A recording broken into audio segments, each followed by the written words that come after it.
Greetings everyone, and welcome to Anime Night in the Dojo. Today's featured show, My Dress Up Darling, Season 2. Yep, My Dress Up Darling, Season 2, Episode 3. Welcome back to the dojo, Ryu. That's Age, we're back for more Anime Night in the dojo, and well, last week, Gojo saved Maureen from certain death. That's probably how she saw it. Yeah, I'm just out of it, I apologize. How she saw it, and, well, hilarity did ensue.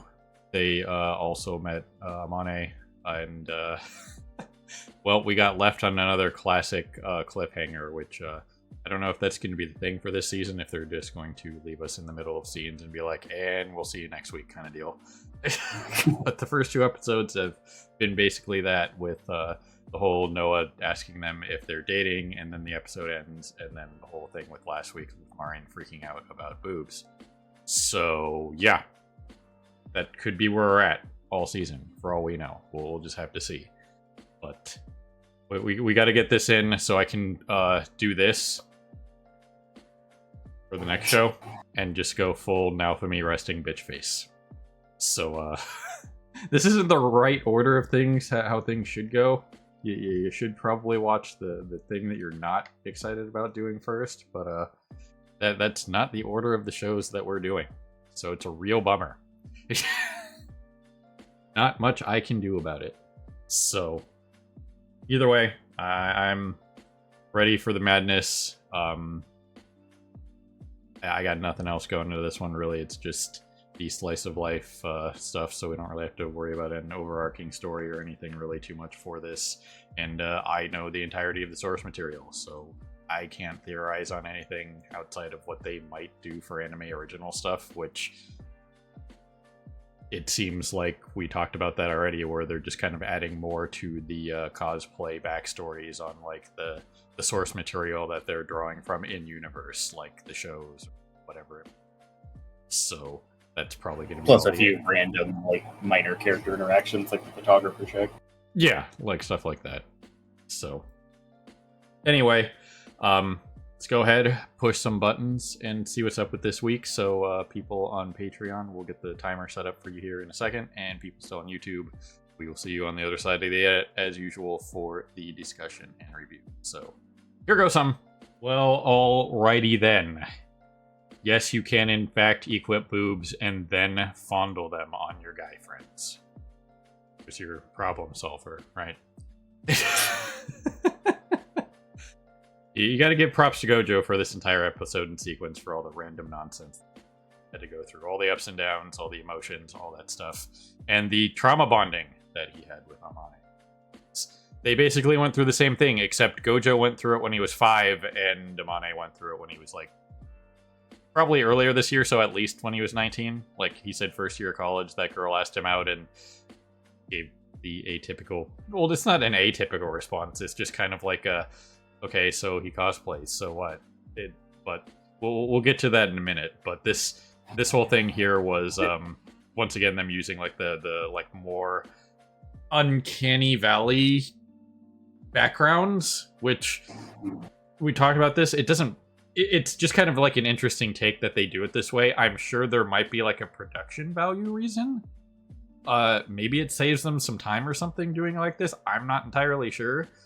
But it's kind of an interesting take on just how they do certain backgrounds. It's not always all of the backgrounds are like this, obviously, because you notice it and be like, this is weird. Why is this always like this? It's kind of like the seamless transitions that they've done with some of the stuff that Maureen does and whatnot. So it's just one of those things in the show that at this point has become just like an established thing in the show. And hopefully they just continue it, because once again, as we mentioned at the end of the reaction there, that assuming that this, since the nurse cosplay, or the nun cosplay, sorry, is in the OP, if they get that far, they should be able to finish this in Season 3, which, once again, Season 1 ended around Chapter 40, and if they do another 40 chapters, that'd be 80, and this ended, the series ended on, like, 117-ish, so they should be fine. But I thought the nun cosplay was like in the 90s, which I guess that doesn't really matter if that's the case. But you know, I wouldn't be surprised if it's another thing of them doing something slightly out of order. yeah, it could be. Which even if it's in the I know it wasn't in the hundreds. It was somewhere in the like late 80s, early 90s, and if that's the case, that was a pretty big arc, though. To be fair, so maybe they're just gonna do that as like the last 3 to 4 episodes of this season, and that would make some sense as opposed to like, because that was a pretty big arc just in general for what it was. Without giving anything away, it was one of the biggest like arcs in the show was, or in the series, was that cosplay event, if you will. It was right before another one of the major ones too, so just if they do that to end the season, that would make sense, because having that one in the middle of the season would be kind of weird, because based on how the series goes, they definitely would want to have the next major event that occurs for this group be like that like mid-season like just, oh man, what's gonna happen moment kind of deal to set up how the series ends. So it would make sense if they kind of like finish strong on the season with the nun stuff, because that was a very big arc, and there was a lot of characters introduced and stuff like that. So maybe they just kind of like push that into this season, and that would make a little bit more sense, and they could add some of the other like random stuff at the beginning of next season instead. So assuming there's a third season, but once again, it'd be weird if they did 2/3 of the source material and didn't finish it. I can't imagine that, because once again, this isn't Comey that still needs to do like 300 something more chapters. It would need to do one more season. That's it. My Dress Up Darling finished earlier this year and was like 120 chapters, and I forget how many volumes, but you know what I mean. It was about 40 chapters that they did for the season 1. It'll probably be similar for this, and if it was 40, 40, and 40, that would hit that 120 about average, where it ended on like chapter 117 with like the I believe they did like an epilogue recently with some just like little extra stuff that they could throw into the anime as well. So with all the random like extra anime original stuff with the in-universe source material for like the magical girls and then the casino thing that we saw at the beginning of the season, they'll be fine. You know what I mean? They add a little bit more character interaction with Amane here and stuff like that, which, as long as it's in line with what they're doing, they can pretty much add whatever they, you know what I mean? Yeah. Once again, for any of these kind of character-driven stories, as long as the characters don't break character, you can make them do basically whatever. Yep. And they still hit all the major points. Like, I don't think this entire sequence was part of it in the source material. It was Monet telling them about like equipping boobs. That was the big deal. And then they added like the makeup and all that other stuff. And then he gave his backstory on, you know, how all that started and stuff like that, and how his family was very supportive and stuff like that. And I mentioned it during the reaction. It's like, what's with these reasonable people? Like, this is why, you know, just all those like, am I the asshole Reddit stories, like really just like oversaturate stuff like that, because nobody ever talks about, and I won't say they would, nobody ever talks about it, but it does. But negatives in our world far outshadow the positives. You know what I mean? Like, if you turn on the news, it's always murder and crime. And then, like, maybe David Muir will do, like, a special, like, once a week, like, what's right in America. It's like, can't we do that at least once a news segment? Like, if we're going to report on 10 terrible things, can't we have at least something nice, like Billy won the science fair with some, like, solar system project? I don't know. Does it really matter? Because, like, you just don't want to listen to it. You know what I mean? So it makes you kind of like jaded on the world in the sense of like, isn't everyone a jerk then? Because that's all we hear about. You know what I mean? It's like, can we report on stuff that's like going on that's good? Like somebody discovered something or just anything. You know, I don't care what it is. Like, it's just kind of out of control, because you sit here and you think, you see characters having these interactions and think, well, nobody's like that. It's like, there's a lot of people that are like that, but the loud, obnoxious assholes are the ones that you hear about the most because they're loud and obnoxious. Yeah. So it's just one of those things where you have to I always have to take a step back when I see stories like that and go, there had to have been something that found balance in the universe today. And whatever it was, I'm sure it was cool, but we don't get to hear about it because everybody's reporting on the bad thing. You know what I mean? Everybody always clings to the easy story, like, the Cowboys are winning the Super Bowl, or LeBron sucks, or whatever it is, that every single reporter clings to the same damn story and they never talk about anything else. Everybody writes about the same thing because it's the hot button topic, when there are tens of thousands of other things going on that could be reported on that would be equally interesting and or uplifting for some people that are having bad days. So it's just one of those things where you see these characters that have, and you have to show both sides of the coin. You have to show the good stuff, like Amane's family were reasonable people, as we saw in like the his backstory and stuff like that. And, you know, he got into cosplay because of his sister and whatnot, and his mom was like super supportive and all that stuff. But then we got the other side of the coin, which is the stuff that you hear more about with his first girlfriend here, that she just kind of like sees like a bunch of women's clothes, which, once again, I mentioned this in the reaction. It's like, so you bring your girlfriend over to your house for the first time and she immediately just goes into your closet. I'm just going to start digging through your stuff. It's like, what are you doing? Like, I can't fathom doing that. Like, I don't know. I never did that. I never went into my first girlfriend's room and was like, oh, I'm just going to start digging through your stuff. I just can't fathom doing that. It's like, yes, they had that whole thing where she walks in and she sees like, what was it? Like, yes, like she could see like this dress right here that was like sticking out of the closet or whatever. That doesn't give you like cause to just open the closet. Invasion of privacy, you know. It's not like you're living together. I can't fathom doing that to anybody. You know what I mean? Like I could imagine saying like, oh hey, there's like something purple sticking out of your closet here or whatever. What's going on with that? Just kind of mention it in passing, not just full on throw the closet open and start freaking out. Yeah, like you mentioned, freaking, she doesn't know the context. It could be a thing of he has a roommate or his sister, which we know he has a sister, frequently comes by, so she has a bunch of clothes here. Or since they only just started seeing each other, he could have had an ex-girlfriend and just hasn't gotten rid of her clothes yet. Yeah, it just, the immediate jump to, you're living with another woman, you're cheating on me. It's like, that's a reasonable response, right? You don't know anything. This is the first time you were here. Like, what the hell? And once again, there are people that have this reaction. There are people like that out there. You see these stories on Reddit and other places all the time. People just flying off the handle for literally no good reason. It's just, I mean, at some point, you got to give somebody the benefit of the doubt. You know what I mean? And even at the end of the day, after he started explaining himself here, it's like, you have to quit your hobby. It's like, we're 12 minutes into the discussion and the Crunchyroll player's telling me to get out. So I'm quitting my hobby right now, you guys. But and this right here, like when he mentions it, is just like he immediately dumps her. It's like, that is the response that needs to happen every time.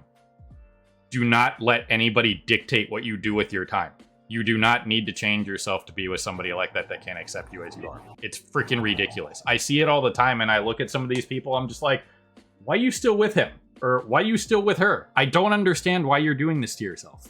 It's not like you only have one option or two options. You know, I know it's a pain in the ass to get dating and all that stuff again, but it's got to be worth it to go through that dating grind to find somebody who accepts you for who you are. I don't understand and can't fathom people who settle for abusive relationships, whether it's physical or mental or whatever. People who like tell you, you know, you can't, oh, you like hiking, well, you can't go out and hike with your buddies on the weekend because that's stupid. It's like, why exactly do you care what I'm doing on my spare time? Yeah, it doesn't matter what it is, whether it's like, you know, cosplay or gaming or hiking, going to the bar, going to the club, whatever you like to do, it doesn't matter. You know what I mean? Yeah, like there is some merit to the whole like changing someone for the better kind of thing. But if it's just like their hobby or something like that, then yeah, no, they should not have to go out of their way to change their hobbies for the other person. Yep. But like doing something like getting the person to quit alcohol because they're like a belligerent drunk or something like that is totally different. Yeah, certain things like that are like actually damaging them in a physical or mental sense, whatever it is. It's, you know, so, but for As the far most as, and the thing is, as far as her freaking out over this, once again, Japan is very conservative and traditionalist, and like they don't like a lot of more a lot of their social standards dissuade people from being more open or doing things out of the norm, like in the case of cross-dressing. Like there is a pretty large cross-dressing community within Japan, but the vast majority of them are pretty heavily ostracized by the public. Cosplay Right. is one of the few places where you can kind of openly be accepted for cross-dressing, because cosplay is just such a cultural thing for Japan that they kind of hold it above a lot of other things. Yep.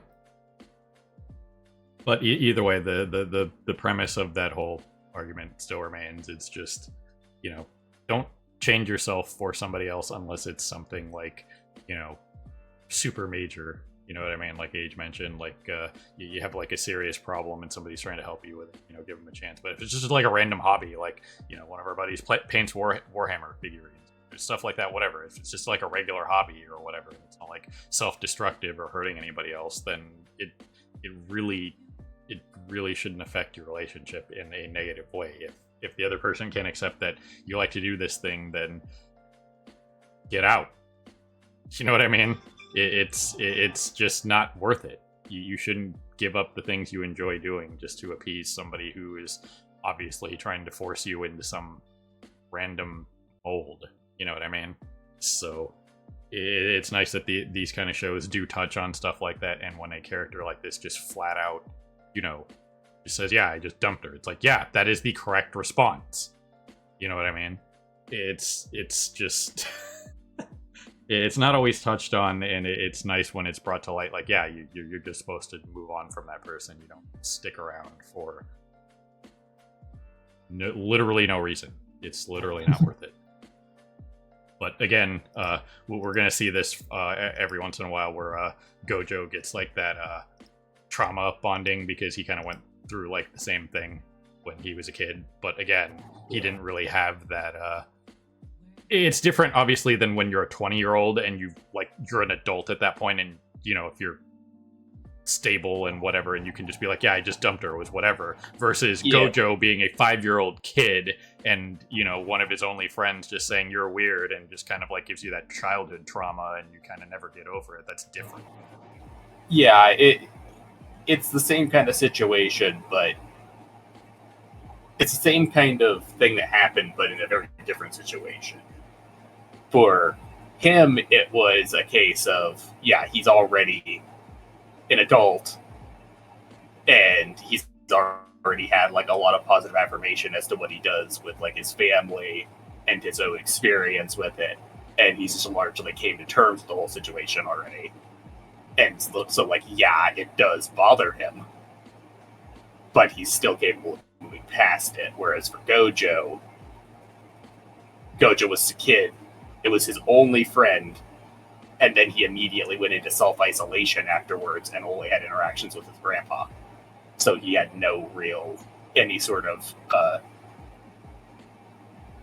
outside influence to like show him that what happened was wrong, and or establish an actual sense of normalcy for him. Right. And in this case, Samane had that whole, like, you know, coming to terms with like everything, like, oh yeah, this is what helped him come out of his shell and become like okay with interacting with people and stuff like that. It was like the exact opposite of what happened with Gojo. Now, if he had just started cosplaying on his own and that was like the first response to it, he might have had the same like reaction as Gojo did when he did, because he didn't have all the positive affirmation and life-changing stuff that it already had done for him. So it was, he was already at the point with that hobby where it had literally changed his life, and somebody just like trying to dissuade him. It's like, yeah, no, I'm not gonna stop doing what has literally changed my life for the better. Just get out. So either way, solid sequence for what that was. You know, it brings to light a lot of very important topics that should be discussed. But on just a more lighter note, they mentioned 5 o'clock shadow and stuff like that. I shaved everything off my face the other day because I was losing my mind, and this is like already just like a day later. It's just they mentioned beards and stuff, and I'm just thinking to myself, just like, yeah, I mean, but I did know a couple guys like in high school that they wanted beards so bad, and they were just full on, you know, smooth as a baby's butt, and they just nothing. Not even like the full Steven universe, like, oh man, I got one single hair. They could not get a hair. You know what I mean? Yeah, no, like I said during the episode, couldn't be me. Freaking, I already had like a legitimate mustache at like 11 and a full beard by like almost 14. And freaking these days, one of the reasons why you never see me with a clean face, I don't bother shaving anymore because clean shaven is not a thing for me. I'll shave it clean, and literally within that same day, I'll already have visible beard again. Right. So it's just one of those things where it's just like, yeah, this is great for 5 o'clock shadow. It's like, if I was in his position, or age especially, it's like, yeah, we can't. It's like it's just like, hold on, okay, so I gotta shave. If you're gonna do cosplay, it's like, all right, I gotta shave that morning. You know what I mean? And then that's it. It's not the day before, because then by the next day it's already just, hi, we're here, and you need a clean shaven face. Well, you might as well shave the next morning too, because there it is, madness. But once again, for the cosplay stuff, it was nice that they went into the makeup stuff and all that kind of thing. And most of that stuff, yeah, you can get a lot of that stuff for reasonable prices still. I'm sure with everything that's going on in America, that stuff isn't cheap anymore. Most people are getting priced out of existing these days, and that's probably going to come to a head at some point here in the near future. But that's a whole other discussion. Yeah, once again, I mentioned the whole thing of like cosplay being a very big part of Japanese culture, and so like there are a lot of specialty shops just centered around cosplay itself. Like, it's just a common thing within their society. So like that's literally a lot of people's jobs, is just handling cosplay stuff. Yep. But either way, in the second skit here, we got, I'm pretty sure this does happen. I do remember at some point Gojo does go see like Mari and do her modeling gig and stuff like that. I think it was only a couple panels though, so they definitely expanded upon this with the whole interaction that he had with the manager here and stuff like that. But then he really fumbled the ball again, just like with Juju in season 1, with the whole she gives me money and I do stuff. I just, you know, that was a line. You gotta appreciate it. But for like the stuff for like the serious side of this is I didn't get to talk about it during the episode itself because I was too distracted by the madness. But a lot of, like, obviously for people who don't know, it's like they don't do like shoots for like winter fashion like yesterday and then publish it. You know what I mean? They do it, like she said, months ahead of time. Like I remember I was watching the stuff on the for anybody who does like the World of Tanks stuff, like since my buddies got recently back into that for the 15th anniversary, just to see the madness. Was a lot of the community contributors for that game when they did like the Christmas stuff last year with Jason Statham. You know, when they were doing their Christmas shoot in the middle of August. And everybody was freaking melting. Yeah, no, they have to do stuff several months out because they need plenty of time to go over all of the shots because they do tons of shots. Like, you only see like 1 or 2 shots of the outfit, but they typically do like 40 or 50 to try to make sure they get exactly the right one. Yep. Plus, then they usually have multiple models, and they have to pick which models are going to actually be used. Pictures are actually be used, and then they have to go through and edit them, then get them published, which usually takes a while. Yep. So it's not something that's just like, oh man, it's November 27th, so let's go out and do these shoot. No. You would be absolutely hosed. So it's always interesting to think, for anybody who doesn't know, like, especially in the modeling world, you see stuff like that, it's always the opposite. If they're modeling for winter, they're probably melting, and if they're modeling for summer, they're probably freezing. It's just that simple. So either way, it's always going to be like the difference. I guess the only way they could kind of maybe survive is if they went to the southern hemisphere, as it's reversed down there. In case anybody forgot about that, still one of my favorite interactions of anything that I've ever seen was Australian Open. The tennis event happened in January. Okay. And they were talking to some random spectators that were there from, like, somewhere in the northern hemisphere. Doesn't matter. And they're just like, I can't believe how hot it is here in January. It must be absolutely terrible in summer. And the like reporter just kind of like gives like that like sideways dog eye, like, you guys are here in the summer. And they just couldn't fathom it. Like, what are you talking about? It's January. It's like, southern hemisphere is literally the opposite. January is their July. Okay? That's how it works.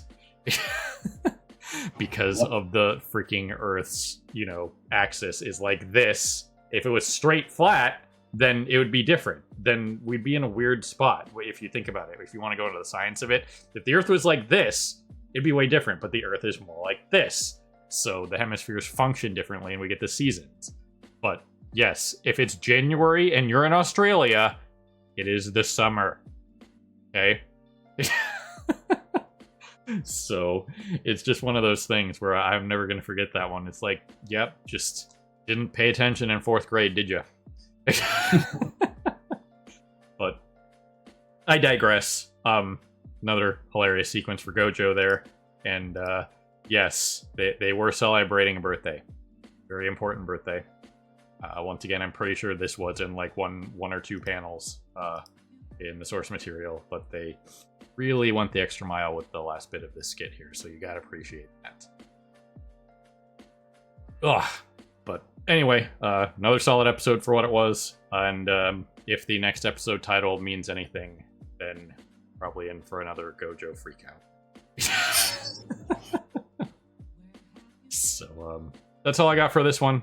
We had to delve into those topics and stuff like that. I guess it's been another 12 minutes because we have been going on for a little bit, but there was a lot of really important stuff to discuss about this one when it comes to just accepting people for who they are and stuff like that, and pushing that narrative of just showing things that are, at the end of the day, at its purest form, being a reasonable human being. Yeah. So that's all I got. You got anything else, Age? Alrighty then. Well then, ladies and gentlemen, people of YouTube beyond, however you're watching, we always appreciate you stopping by and hanging with us here in the dojo for more Anime Night in the Dojo. And this was My Dress Up Darling, Season 2, Episode 3. So have a good morning, evening, afternoon, whatever it is for you. Have a good one. See you next time. Hey everyone, Victoria here. If you enjoyed the video, please consider pushing those like and subscribe buttons. Your support is greatly appreciated. Thanks again for your time, and we hope to see you again in the future.